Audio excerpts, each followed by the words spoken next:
You can get your dream job, your dream client, or your ideal investor at a tech event. But going to a tech conference can also be a spectacular waste of money. So, how do you get the former and avoid the latter? Listen to this episode to find out. Welcome to the Tech for Non-Techies podcast. I'm your host, tech entrepreneur, executive coach, and Chicago Booth MBA, Sophia Matveeva. My aim here is to help you have a great career in the digital age. In a time when even your coffee shop has an app, you simply have to speak tech.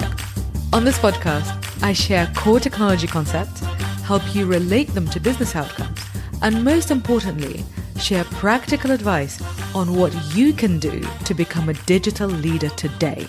If you want to have a great career in the digital age, this podcast is for you. Hello, smart people. How are you today? I just got back from GITEX, and that's the world's largest tech NDI conference, which took place in Dubai last week.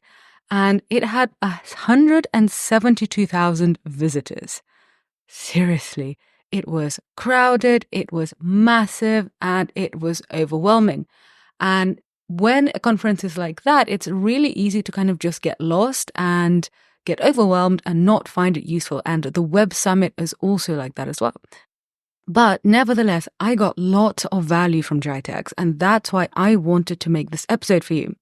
So I actually spoke at GITEX, and obviously if you're a speaker at a conference, you get better results than if you're not one.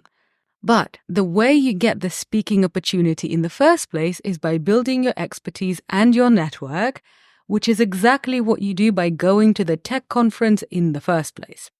Firstly, you should be going to events. So yes, I know that you can get a lot from podcasts. That's why you're listening to this. So thank you. You can get lots from books and courses and webinars. And I certainly do. I do all of these things. But you learn in a different way at events. You get to hear from speakers you haven't yet heard of. You also learn from the casual conversations that you just have with other attendees. And also, if you end up at an event where social media is not allowed or journalists are not allowed, actually you get to hear some really interesting things that you wouldn't hear otherwise. So if you've been sitting at home since the pandemic, then stop it. Get out and get thee to a conference or a tech meetup.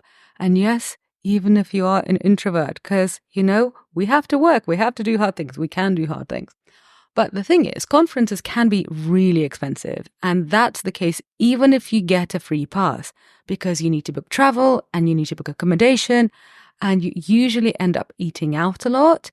And if you are actually paying for a ticket, then most professional conferences now cost between $2,000 and $5,000, and then, travel and so on is on top of that. So it's a serious investment, and it's a serious investment of your time, because yes, GITEX was useful, but I came back really tired.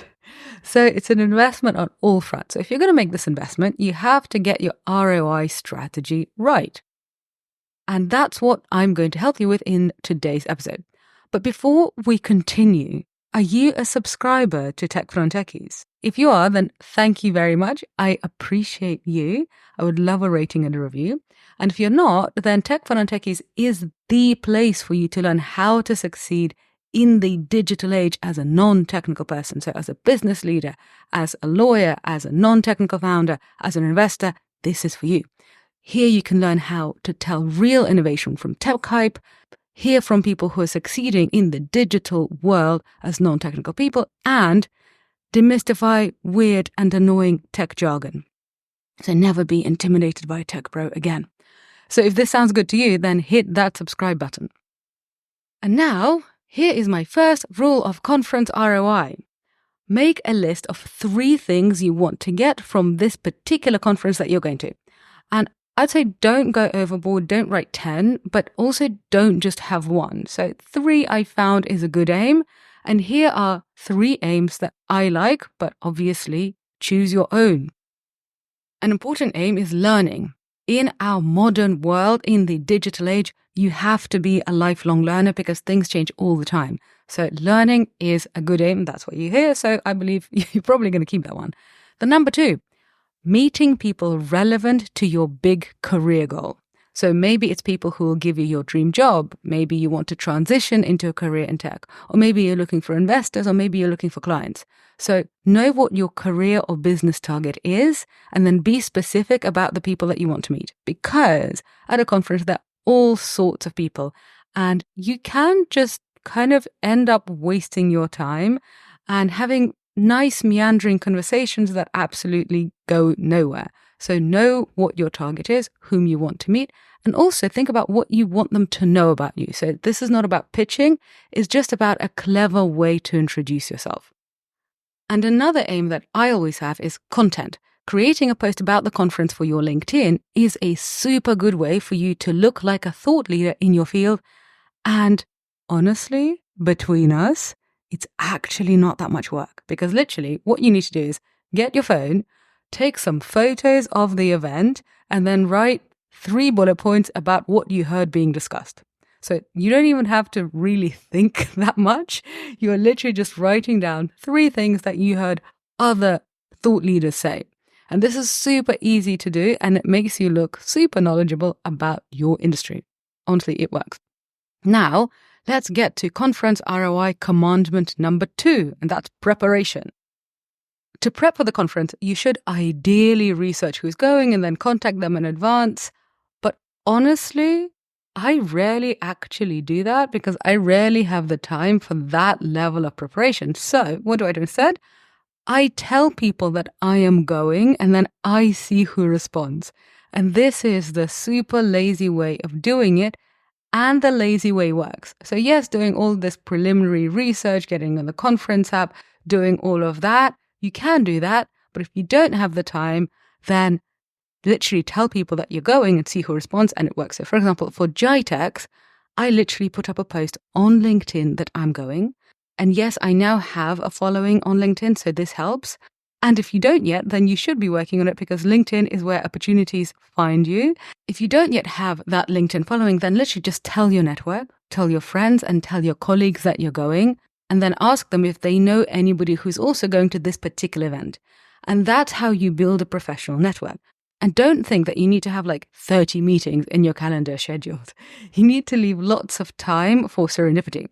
So I would say have 2 to 5 people whom you know are going and be in contact with them.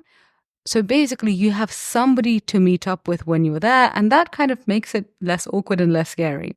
And what I found is that these 2 to 5 people will give you tips about the event if they've been there before, and then they will introduce you to others.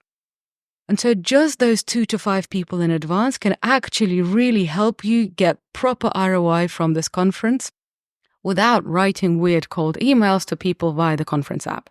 Which honestly, I get so many of those and I really rarely respond. And now let's get to conference ROI commandment 3, and that's about what to do when you're there. So when you go to a talk at a conference, and you're probably there to listen to some talk, so go to a talk, and then if there is an opportunity to ask a question, then do it. Asking a question is a really good way to help you get found. So basically, introduce yourself, say what you do, and then ask a question. The thing is, people want to meet other people at conferences, but everybody feels kind of awkward and they don't know what to say, and they try to introduce themselves and it just doesn't work. So basically, by asking a question, you're giving people a topic to approach you with. They can literally say, oh, I found that question really interesting, and this is what I think about it, or what do you think about it? It's basically a really simple strategy to introduce yourself to a crowded room and to have people come up to you. And I've done this, and I've met so many people this way. Also, when you are at the conference, take notes and write down action items. Because even when you're speaking to somebody and you think this is amazing, I'm definitely going to remember it, trust me, you won't. You'll remember vaguely what you talked about, and you'll kind of maybe remember vaguely who that person was, but you'll forget their name or the company. So make notes. I literally just use the Notes app in my phone. I don't have anything fancy, and you don't need anything fancy either. Also, this is important. The first time you go to a particular conference is like the first pancake. It is not going to be the best of the batch, but you have to start somewhere. So see the first time you go to a specific event as your investment in the future. Because when you return to that event next year, you will get more out of it because basically you'll know the ins and outs of that specific event. So I'll give you an example. When I first went to the Cannes Lions Festival of Creativity, I literally only knew 2 people. So remember that minimum 2 people rule before you go. So I only knew a couple of people. And when I got to the Cannes Lions, I was so overwhelmed because it's massive and it's really glamorous. And literally all of Cannes, which is one of the most luxurious places in the world, is transformed for the Lions. And, big tech companies literally rent out beaches for parties where like Ed Sheeran is doing a private show. So when I got there, I was like a kid in the candy store. So what happened was that those 2 people that I knew introduced me to their contacts. And then those contacts showed me around the event. And then when I got to the Cannes Lions for the second year, I already knew a group of people going. And then through that group, I actually ended up meeting one of the first investors in my tech startup. And then in subsequent years, I actually met the organizers of the event. And then my startup ended up being one of the Cannes Lions startup innovators, which basically meant free media coverage and lots more opportunities to meet people and deals. But that did not happen the first time I went. So generally don't expect immediate ROI from going to a conference. The more effort and time you invest in these things, the more you'll get out of them. And your investment compounds over time. But you do have to start somewhere. And now, conference rule number 4, follow up. I heard a founder say that the funds are in the follow-up. Deals rarely get done at tech events and people rarely get offered jobs at tech events. But deals and jobs regularly happen as a result of going to the tech event. So basically, when you get home, follow up and build the relationship and don't expect immediate results. It's really tempting to kind of not follow up because when you get back, you're tired, you have lots of things to do, but just schedule some time in your calendar to follow up with people because otherwise, kind of what's the point of meeting them and making the effort in the first place? What I've seen in general, that the results will start coming in from about 6 months onwards. So think of going to conferences as part of your long-term growth strategy. Sometimes things happen immediately, but that's kind of more rare. And finally, when you get home, write out what you learned. Not in an essay, like this is literally just for you to remember. I like writing things down in my Evernote app and generally just write down some bullet points so it just solidifies in your memory. And take 3 of those bullet points and post them as learnings on social media, specifically on your LinkedIn, as I mentioned earlier. And then tag in the people that you met. So that's another way to build your network online and offline. And also, remember, that's highlighting your expertise as a digital leader. All this stuff is really simple, and it really does actually work, whether you are an employee or a founder.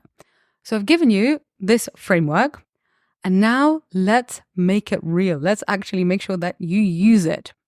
If you don't have a tech event in the calendar, then that is task 1. Just find an event. Meetup and Eventbrite are really good for this, so just see what's happening over there. And if you fancy a trip to Portugal, the Web Summit is an excellent excuse and it's coming up soon. And then after you have booked an event, then let's go to task 2. Tell people that you're going and find others who are going too. And then arrange to see at least 2 people at the event. This is not hard. You can do this and it will bring you results, honestly.